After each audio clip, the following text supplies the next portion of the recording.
I'm going to explain how to upload and create an entry into your learning journal on Etrack.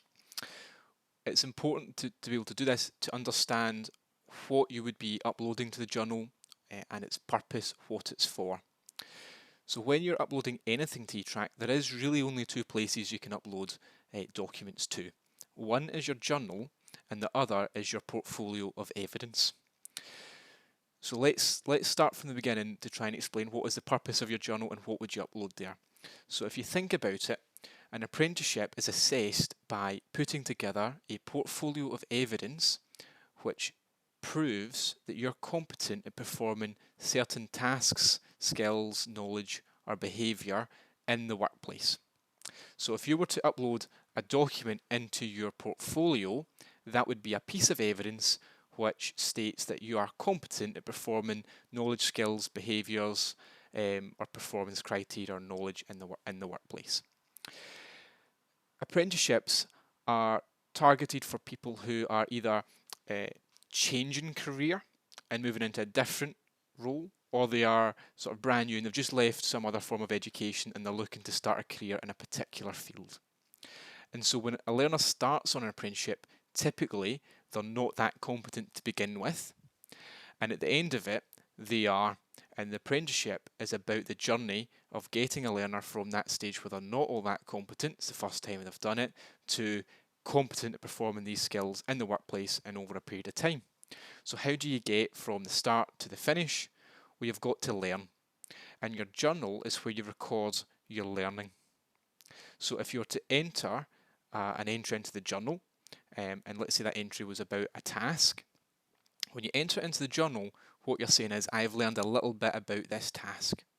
What you're not saying is, you're not saying I'm competent at it. That's the difference. And when you upload something to the journal, your assessor won't make an assessment decision on it.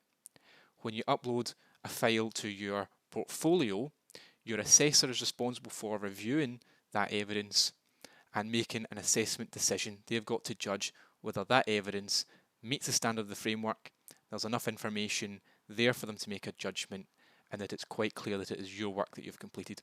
But when it's an entry into the journal, they don't have to make that because it's just a reflective log of the learning which you have done. Other things that would go into the journal would be sort of planning documents or certain compliance documents that you want to demonstrate and show that you've got there. So those are the files which you'd add to your journal. To access the journal on Etrack, select on the journal option from the navigation bar. This will load up your journal.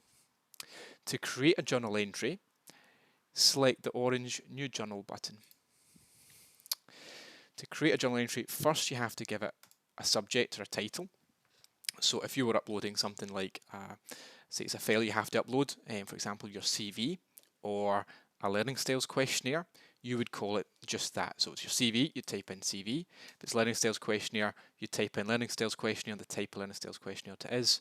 If you are looking to use the journal as a weekly, creating weekly entries to have a kind of weekly diary of tasks that you're completing in the workplace or training which you've completed, you would put in weekly entry followed by the date. You've then got a drop down.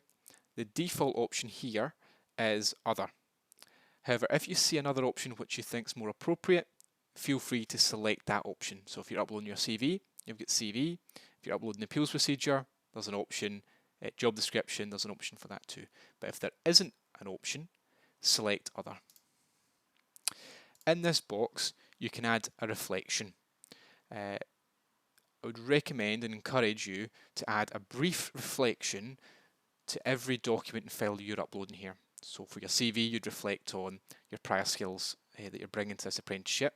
Your job description, you can reflect on the roles and responsibilities and duties which you'll be responsible for. And for your weekly entries, what you can do is you can outline your main highlights for that week. You can highlight and outline the training which you completed that week, and you can reflect on what you've learned from those experiences. The reflections that you put into the journal aren't going to be overly lengthy. Really, the purpose behind it is to show that you're completing some training And it's also useful for you when you come to gather evidence because you've got a good list of tasks which you've completed. So you can say, oh yeah, remember on that day I did this task. It just jogs your memory a bit, and then you can write up some evidence or gather some evidence on that task. So that's why you'd look to do a weekly entry. So you type in your reflection in here, and you then attach the file. So what you do is select Attach File, and then you'd select a file.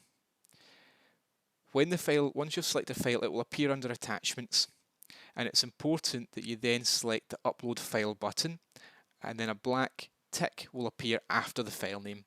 That tick means you've uploaded the file. If you do not select the Upload Files button, the file won't attach. So even though the name appears there, when you click Save Journal, it won't attach to your entry. So it's important that you don't skip that step. If you do, and it does happen, especially the first few times you upload a journal entry, then what you can do is, if we go back to the journal, you'll see there's all these entries here have an option for comments. So you can select on comments, and you can add a comment to it, in which case you can attach the file, or alternatively you could select delete the journal entry and then add it back again with the reflection.